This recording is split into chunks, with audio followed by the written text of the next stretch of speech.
बहुत से कंसेप्ट मैंने सुने, जैसे कि एक बुक पढ़ी the power of your subconscious mind, और एक शिवानी दीदी का कंसेप्ट, शिवानी दीदी का नहीं मतलब जो उनके मुख से सुना मैंने, संकल्प से सिद्धि और पॉजिटिव अफर्मेशंस, ये मैंने सारे यूटिलाइज किए और कर भी रहा हूँ। संकल्प से सिद्धि की बात करते हैं, मैं वी के शिवानी दीदी की बात कर रहा हूँ। बड़ा अच्छा उनका ये कंसेप्ट है संकल्प से सिद्धि, कि किसी चीज का संकल्प ले लो और उसको सिद्ध कर लो। अ, अब मैं ये एक सवाल करना चाहूँगा, कोई भी सुन रहा हो या, क्योंकि मेरे पास तो जवाब है नहीं और हम जवाब लें किससे। क्या कोई भी संकल्प करने से कोई भी कार्य सिद्ध हो जाता है? अब जैसे हमारी किडनी की प्रॉब्लम है, तो साइंस के मुताबिक जो फेल्ड किडनीज है वो कभी रीजनरेट नहीं होती साइंस के मुताबिक। अब वो जो संकल्प से सिद्धि, ये जो एक कंसेप्ट है, वो ये कहता है कि आप कोई भी संकल्प करो, उसको लेके चलो, तो वो आप सिद्ध कर पाओगे। दो में, अब मैं क्या कहूँ, मैं कर रहा हूँ या नहीं, लेकिन क्या ऐसा हो सकता है? मैंने वहाँ पोस्ट पे भी कमेंट किया था, तो जवाब तो नहीं कोई कहीं से मिला। अगर किसी को पता हो कि जो ठीक है, जो पॉसिबल काम है वो तो चलो हो जाएंगे। जैसे मानो कोई संकल्प करता है कि मुझे दौलत चाहिए, मुझे 40 दिनों में ऐसे चाहिए वैसे चाहिए, वो शायद हो जाए। लेकिन क्या इम्पॉसिबल कामों में भी ये काम करेगा? पता नहीं। या कभी हुआ किसी के साथ कोई ऐसी ऐसी इम्पॉसिबल बात जो बिल्कुल क्रॉनिक है, क्रॉनिक जो हो ही नहीं सकती है, क्या वो हुई है? क्या कभी किसी की किडनी रीजनरेट हुई है? या कोई ऐसा इम्पॉसिबल जो मतलब आउट ऑफ वर्ल्ड है, वो काम हुआ है? ये वीडियो के माध्यम से मैं जानना चाहूँगा, क्योंकि अब जितने भी पेशेंट्स होते हैं, चाहे वो कैंसर पेशेंट्स हैं, चाहे किडनी पेशेंट्स हैं, चाहे इवन डायबिटिक पेशेंट्स, या जो रिसर्च कर रहे हैं, वो इस चीज़ को जानना चाहेंगे किसी भी, ये जो चीज़ है, क्या कभी किसी को नेफ्रॉन रीजनरेट हुए? क्या कभी सीए, ऐसे बोलते हैं सीए ठीक हो जाता है, मगर वो फर्स्ट सेकंड थर्ड स्टेज, मतलब वो शायद ठीक भी हो जाए।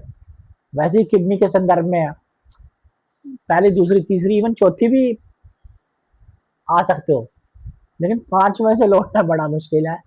मैं यही जानना चाहता हूँ, क्योंकि एक है एक्यूट, एक है क्रॉनिक। जो एक्यूट होता है वो मतलब फिर भी ठीक हो जाता है, जैसे बोलते हैं ना, वो यार उसकी किडनियां ठीक हो गई, चमत्कार। वो ठीक नहीं, मुझे लगता है वो एक्यूट जो हुई होती है वो ठीक हो जाती है। अब किसी की अगर हुई है, या कोई किसी को जानता है, तो वो बताए। जरूरी नहीं कमेंट ही करे, ऐसे भी बताए, कोई जरूरी नहीं है वीडियो में ही बताना है, कोई ऐसे फोन करके बता सकता है।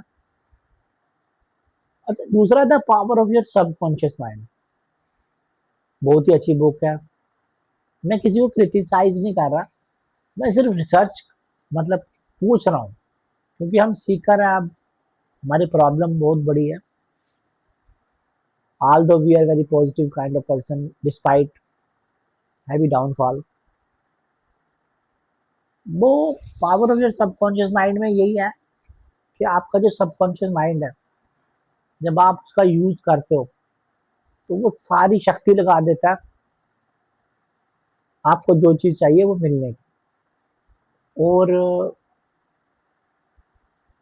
किसी भी चीज में, चाहे वो बीमारी हो, चाहे दौलत हो, पढ़ाई हो, एनीथिंग, उसमें तो बहुत सारे चीज़ें भी बताई हैं जिससे कि लोगों की बीमारियां ठीक हो गई, कोई दौलत चाहता उसको दौलत मिल गई, किसी ने किसी को याद किया उसको वो मिल गए। मतलब साइकोलॉजी क्या वाकई एक वाइटल रोल प्ले करती है, और अगर प्ले प्ले करती भी है तो क्या वो क्रॉनिक इलनेस में भी करती है। आ, अब थोड़ा मैं योग की तरफ जाऊंगा। जब हम मेडिटेशन करते हैं तब भी हम एक हाई स्टेज पे पहुंचते हैं, लेकिन मैं अभी तक किसी ऐसे योगी से नहीं मिला जो बड़े एक हाई स्टेज पे हो। जो ऐसे मैंने सुना बहुत है कि कईयों ने किसी के सिर पे हाथ रखा उसकी थकान दूर हो गई उसका, लेकिन मैं आज तक किसी ऐसे बड़े योगी से मिला नहीं। हाँ, यही मतलब है कि एक्यूट तो आप ठीक कर सकते हो, क्रॉनिक ठीक कर सकते हो नहीं। बाकी एक बात है, ये वाकई में संकल्प से सिद्धि और power of your subconscious mind जो बुक्स या ये जो कंसेप्ट हैं, ये अगर आम जिंदगी में करो ना बड़े सही हैं। तो जब मैं बिल्कुल फिट था मैंने यूज करके देखा है, वाकई में आपका दिमाग, आपका तंत्र बड़ी एक जबरदस्त चीज है, बहुत ही जबरदस्त चीज है। लेकिन हम इसका यूज ही नहीं करते। यूज मतलब हमें पता नहीं है। सबके पास दिमाग तो है ही, तो हम जो है वो अपना सबकॉन्शियस माइंड यूटिलाइज नहीं करते। वाकई में मैंने देखा है कि नॉर्मल लाइफ में अगर आदमी कुछ करना चाहे तो वो कर सकता है, कुछ भी, किसी भी तरह का कंसेप्ट यूज कर सकता है, और उसको चाहिए वो करे, लेकिन हम करते नहीं। मैंने देखा, कुछ लोगों को देखा जो काफी गरीब थे, वो अमीर हुए। अब मेहनत की उन्होंने, लेकिन ऐसा नहीं है कि खाली मेहनत, और ऐसा नहीं है कि खाली सबकॉन्शियस माइंड मतलब आप बोलोगे मैं अमीर बन जाऊँ तो अमीर बन गया, ऐसा भी नहीं है। उसमें भी प्रोसेस होगा। मैंने तो सुना कि मैजिक में भी लॉजिक होता है, मतलब मैजिक ऐसे नहीं हो जाता, उसके भी कुछ प्रोसेस होते हैं। आल्दो मैंने मैजिक देखा नहीं है कभी। तो अब मैं इशू से डाइवर्ट नहीं होकर वापस आता हूँ कि has anybody seen some sort of possibility in impossible things, कि इम्पॉसिबल चीज़ों में भी किसी ने पॉसिबिलिटी देखी है। जैसे क्रोनिक किडनी डिजीज हो गई या कैंसर हो गया, वो रीजनरेट हो पाते हैं या नहीं हो पाते हैं। ऐसे कहते तो हैं, लेकिन अब मैंने कभी देखा नहीं। अगर किसी को कुछ पता है तो वो बताना। Thank you very much.